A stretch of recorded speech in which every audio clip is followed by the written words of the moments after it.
The Walt Disney Concert Hall is one of architect Frank Gehry's most recognizable works in LA. Its auditorium features impeccable acoustics, and the building is absolutely massive in scale. It was also incredibly expensive, $130 million to build in the early 2000s, mostly funded by donations. But this cost doesn't include its 6-story, 2,188-space parking garage, which is another $110 million, with that money coming from the city of LA. A parking spot in the garage will cost you $10 for an evening while you see the LA Philharmonic, but that same spot costs the city almost $100,000 in today's money to build. Now you may not care what a parking spot costs the city, since they've surely paid for it by now, but it's a bit more complicated than that. In 1992, the city decided to build a massive parking garage on land they owned before plans to build the Walt Disney Concert Hall were even finalized, and it was constructed between 1992 and 1996. The city went into debt to finance its construction, hoping that the parking fees would pay it back. But due to delays with funding, construction on the concert hall on top of the completed garage would not begin until 1999. During this time, the city was in financial trouble and had to lay off employees while still paying for this massive parking garage. Revenues were nowhere near expectations because there was no concert hall for people to visit. By the time the entire project was finished in 2003, the city instituted a requirement of 128 concerts per season in the concert hall's lease to ensure parking revenue would never fall below the cost of debt service to pay back the garage's construction.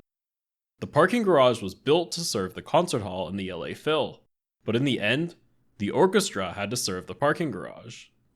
This cautionary tale of how the concert hall's parking garage ended up dictating the LA Philharmonic's concert schedule is a key element of Donald Shoup and Michael Manville's 2004 essay, People, Parking, and Cities, which argues that downtown LA lacks the urban vibrancy of other central business districts because it over-accommodates cars and plans less for people.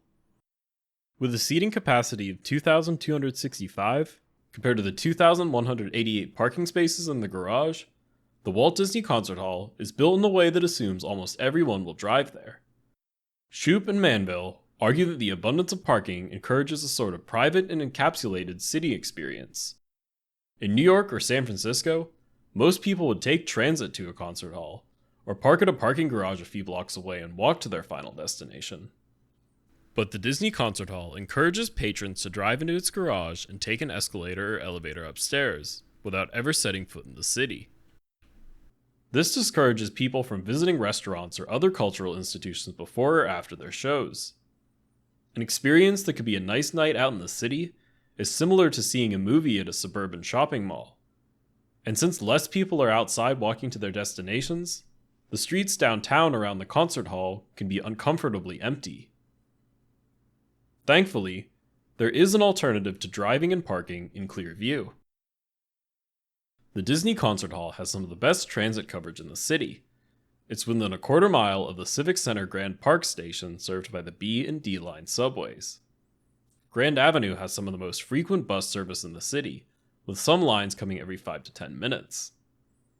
Further, the Metro Regional Connector project will bring the A and E light rail lines within footsteps of the Disney Concert Hall by 2023. But despite spending billions of dollars to create a transit system that brings people downtown, it will remain underutilized if there's a parking space available for every single person who wants to go there.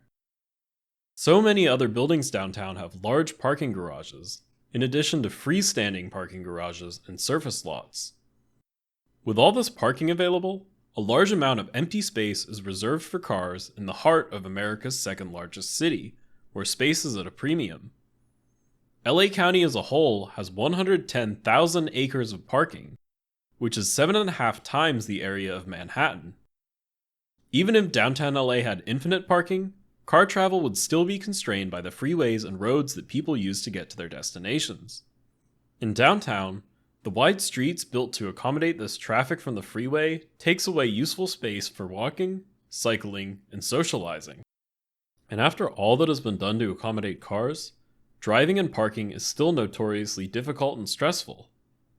With the city adding tens of thousands of units of housing to downtown with new construction and office building conversions, we can't keep building for cars and expect it to scale well. Also, Humans naturally want to spend time in places that are walkable and well connected, and have been doing so for thousands of years. A cultural district like downtown LA should be human scale and walkable, and forcing car use upon people like a suburban shopping mall just makes it worse for everyone. So if the Walt Disney Concert Hall has too many parking spaces, who decides how much parking a venue needs, and how did they get it so wrong? Well, most American cities have parking minimums baked into zoning, but the amount of parking here exceeds the minimum requirement, likely because city leaders in the 90s thought that oversupplying parking would help encourage the concert hall's development. Still, LA's minimum parking requirement for a downtown concert hall was over 50 times the maximum amount allowed for a similar development in San Francisco. Even architect Frank Gehry was once quoted as wanting the concert hall to be in a different area where it's easier to drive and park, out in Westwood. He calls LA a linear city that doesn't need a strong downtown to thrive, and instead relies on its long arterials for density. But LA still needs a dense downtown core because so many people want to be able to walk and efficiently take transit to their destinations. In older areas of downtown and other parts of the city that are more walkable, you can see this in action. But instead of guaranteeing things like walkability or transit access, LA guarantees parking. And parking requirements are a massive burden, especially downtown. Parking may cost a lot to build and take up valuable space, but the continued regulation of parking also takes away valuable city planning resources that could be used to plan affordable housing, transit, or bike infrastructure. Fortunately, LA's leaders have realized that parking requirements are detrimental to creating a strong downtown core. Downtown's new rezoning plan, called DTLA 2040, which should be approved within the next year or so, eliminates all parking minimums in the area. Further, California has eliminated parking minimums statewide within a half-mile of major transit stops with the passing of Assembly Bill 2097 in September 2022. This bill aims to make housing more affordable near transit by allowing developers to build without parking. It also applies to other new developments, like stores, churches, and entertainment venues. Donald Shoup, a co-author of the essay I mentioned earlier, and author of The High Cost of Free Parking, was able to successfully take decades of his parking research and inspire a major policy change, and I don't think that accomplishment should be understated. But developers building new apartments and attractions will continue to build tons more parking than is needed downtown because it's an attractive commodity. Perhaps it's time for LA to institute parking maximums like New York and San Francisco have in their downtowns. No one thinks a city is great because of how much parking it has.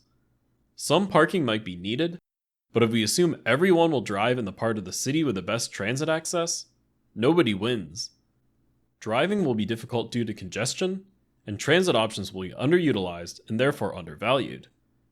When transit is undervalued, it becomes less reliable and less safe, so more people turn to driving. It's a vicious cycle that can be hard to break.